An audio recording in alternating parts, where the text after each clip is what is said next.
Is it up to each individual psychiatrist's opinion to determine how severe someone's delusions are?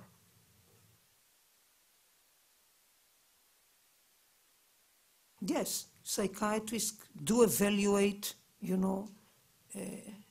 patients and or clients in defendants, any terms, and draw conclusions, but it will, usually if they work together and their experience and see many, many people with schizophrenia, you gain an appreciation. This is something that is not big deal. Or this is something that I've never seen before. Then it's severe. So it's just a matter of experience. Would counsel please approach for just a moment?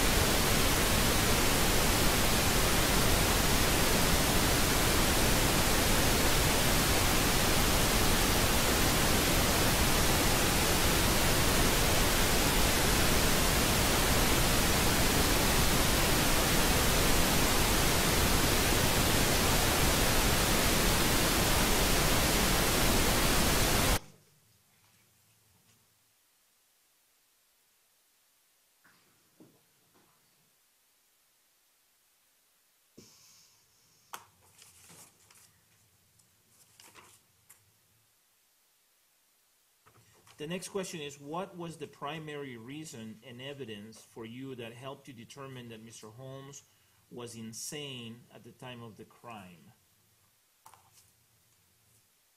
He was not capable of differentiating between right or wrong. He was not capable of understanding that the people that he was going to kill wanted to live. He was not capable to consider that people are different from him. He assumed that what applies for me, at the end of the world, it will apply to everybody else.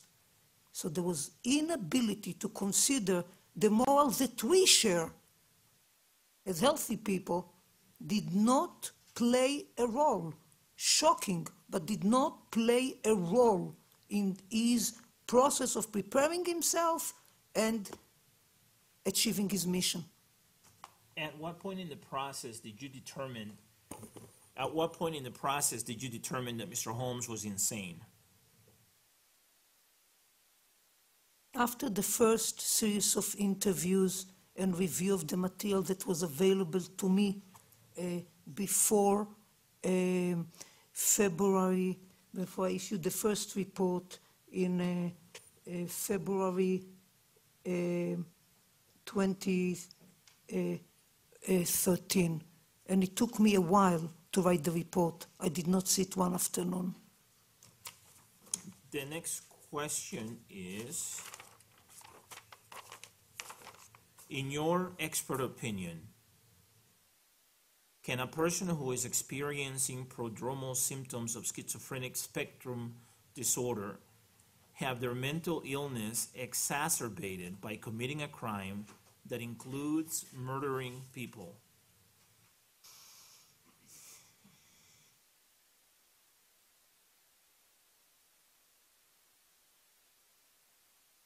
I have to think about that because I haven't seen any person like that, fortunately.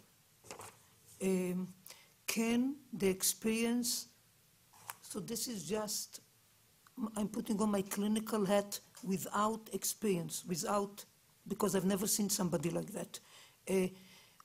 I think that the experience of going through the execution, doing what was done, what Mr. Holmes has gone through, committing the act, the arrest, being in prison, can have influence on a person's on behavior. But for most people who commit a crime, the crime does not create psychosis. The psychosis is before the crime, and depending on the crime and the consequences, there might be some deterioration. The next question is,